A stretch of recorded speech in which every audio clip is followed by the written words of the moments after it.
Just in, si Yan Lim, hindi nagpakabog sa ex-jowang si Kim Chu.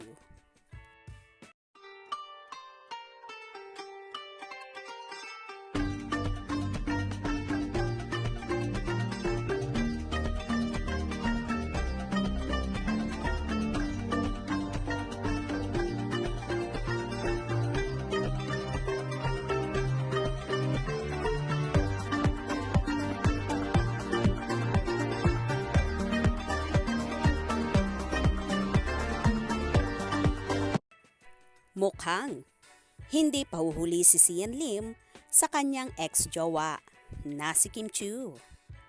Sa kanyang holiday moving on ganap, ginugugol ng aktor ang kanyang malulungkot na sandali kasama ang mga kaibigan.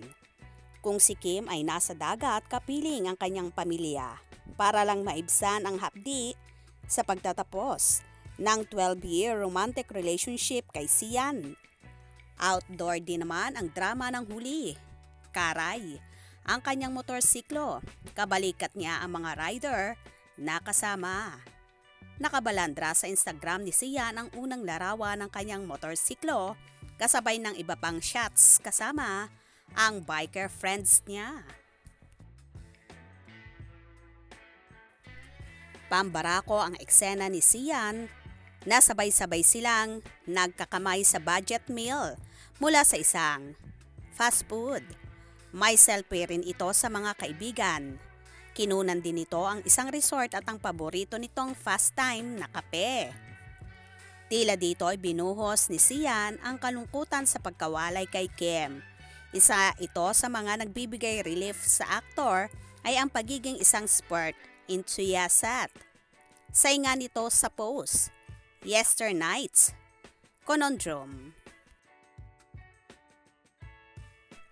Sa unang post, masisilip ang video ni Sian na nagmumuni-muni sa harap ng dagat na parang binabalik-balikan ang mga alaala nila ni Kim. Kung dati ay open ang sinumang mag-comment sa mga post ni Sian, ngayon ay walang pwedeng makiramay sa kanya dahil sinara muna niya ito.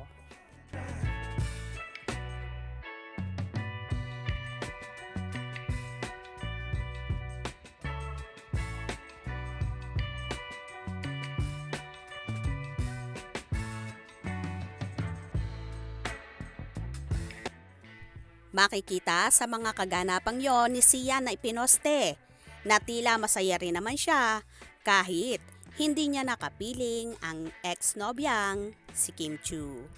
Kaya naman tumutok at wag na wag pahuhuli sa mga maiinit na kaganapan. Anong inyong magiging reaksyon sa bidyong ito? Comment below.